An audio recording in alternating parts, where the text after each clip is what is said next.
And in one particular case, they actually found the remains of a soldier, and they brought him back and identified him.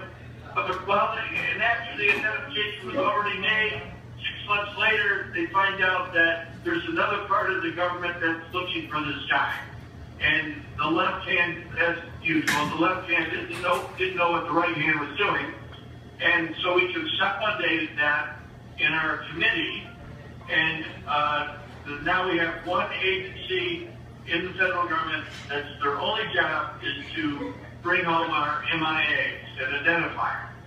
And some we know, I know, will never be identified because there's some operations in Vietnam that were conducted, for instance, that were so sensitive and highly classified that if you crashed that helicopter, the jets had to come in and totally destroy the area. So there won't even be the remains, but they are classified as KIA.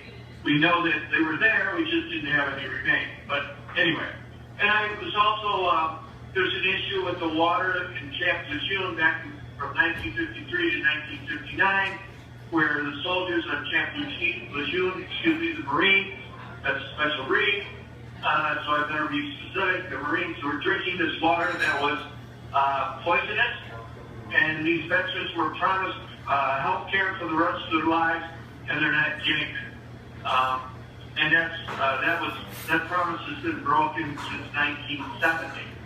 And so anyway, I'm calling attention. I don't care about the Pope. I don't care about Boehner's retirement. I don't care about, all these other things. Right now, I only focus on look, get your priorities straight. I'm not interested in helping 80,000 refugees from Syria with free health care, free housing, food stamps, and a check every month. Take care of your veterans first. Right. And if you can't do that, get out of my face, get out of office, take the hike. I'm fed up with you. I'm tired of playing your little games. I'm taking action, and I'm telling everybody about it, and I'm walking, doing... Absolutely, yeah. So that's what I'm... Congressman Vince Loyo, let me tell you something. The minute you tell me to get out of your face, guess what I'm going to do? I'm going to get out of your face. We're going to have some folks ask some questions, but go ahead, tell us a little bit more if you got some more to tell us about. I heard you got a new pair of boots. Did you wear a pair of boots out already? Combat boots? Yeah, and my bike broke down. If you're going to go cross country with a bicycle, don't buy your bicycle at a garage sale. Now, how much riding and how much walking are you doing? What is it? 50? Well, all total, out of the 145 miles, I walked a total of about 35 of it.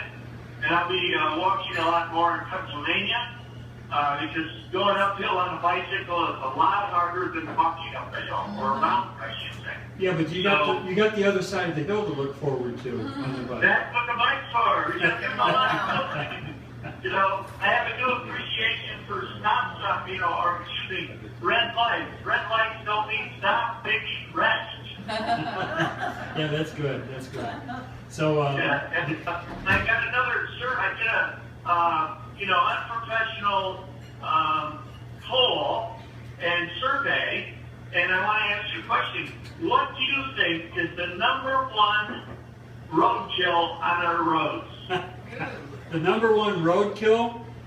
Yeah, the #1 roadkill. What do you think it is? In Ohio? Anywhere. Raccoons. I don't think it's raccoons. I would say deer. No. I'm wrong. Anybody got a guess out there? The second one is raccoons. The #1 roadkill on American roads are frogs. Frogs. You don't see them, but I do when you're walking or you're riding your bike. Oh, he's You can see them imprinted flat in on the road, and there's a lot of unbelievable. Well, I was going to do a joke about Ohio being the #1 roadkill would be Buckeyes, but you probably shouldn't tell that joke down there. No. Frogs and then comes raccoons, possums, and then snakes. unbelievable the amount of garter snakes that are squished on the road that nobody ever pays attention to when you're driving. You just don't see them, right? Did Stars and Stripes ever get hooked up with you? We were trying to get them to call you. Who? Stars and Stripes, the magazine. Yeah, they haven't. I'm looking forward to their call because, well, I don't think they have anything to worry about because nobody's really donating to the cause. We had hoped that we'd get enough money to help defray some of the costs. And we did get some nice donors that donated some T-shirts, and we're passing them out to people we meet at the DFW, mostly the bartender at the DFW American Legion Hall. Just everybody sees them, so they get the T-shirt, and then some other people that have been helping us along the way have been getting T-shirts. I can't afford a bicycle, so there's a donor that said, hey, I'm going to take care of your bike. Because they actually, Nick, a friend of mine from Troy, he runs the Troy, used to run or still does the Troy Tea Party. Him and his wife, Mary Ann, drove all the way down to Clyde where we parked our trailer to deliver a new bike. And I looked at it and I said, guess what? You have to take it back because this bike's in worse shape than the one I just well, let me tell you about the bike. The bike is a garage sale bike, and in order to keep the seat at its proper height, I had to attach hose clamps to the pipe that goes inside the hole that, where you can adjust your bicycle. And the wheels, you can't adjust the spokes because the spokes are so rusted into the wheel that if you turn them, they break. So the bicycle, the front tire had one spoke missing, and I dare not adjust anymore. But the wheel wobbles a little. Now I didn't know it wobbled and hit the brakes because I listened to Patriot Radio while I'm riding with my download on my cell phone and these earplugs. And so I'm listening, and then the battery went dead. So I had to put up with the sound of the brakes hitting that part of the wheel, and I was wondering why I wasn't coasting very well. So, and finally I got a flat tire, and then I said enough is enough. I got to do something about this. So I was going to see if I had the money to buy the bike myself, but a donor came across and said, hey, I'm going to take care of this. You keep on trucking. So I have a really nice new bike that has, how many speeds does that have? 21 speed bicycle, and I only use about 7 speed. So he's good. Yeah, this is over the Pennsylvania Hill. Yeah, so now the guy said, oh, they're going to be really great. This bike will be really great for you to go up those mountain roads in Pennsylvania. I looked at him like, you got to be kidding me. I don't know what I got myself into, but I'm looking forward to the walk. I noticed I'm getting in pretty good shape. That's what I was going to ask you. You feeling okay? Yeah, I'm not, it's not something it's not a race. I average between 5 and 10 miles an hour. And I'm getting to see the country up close and personal, and I'm talking to a lot of people.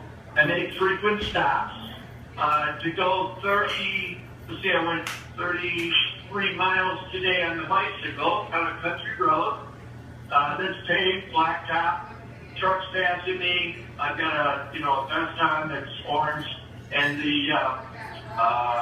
let's see, how long did it take me? I started at about 9:30, and I got into Medina, the gazebo in the center of town around, what time was that, 5 o'clock? Yeah, it was about 5 o'clock. So to go 33 miles, let's see, 10, 11, 12, 1, 2, 3, 4, 5. So that's 8 hours and 33 miles. So did somebody do some calculations because I'm driving a truck right now? What was that? Over 4 miles an hour. About 4 miles an hour. 4 miles an hour? Yeah, you're going to get a speeding ticket. Holy cow, I could have walked that.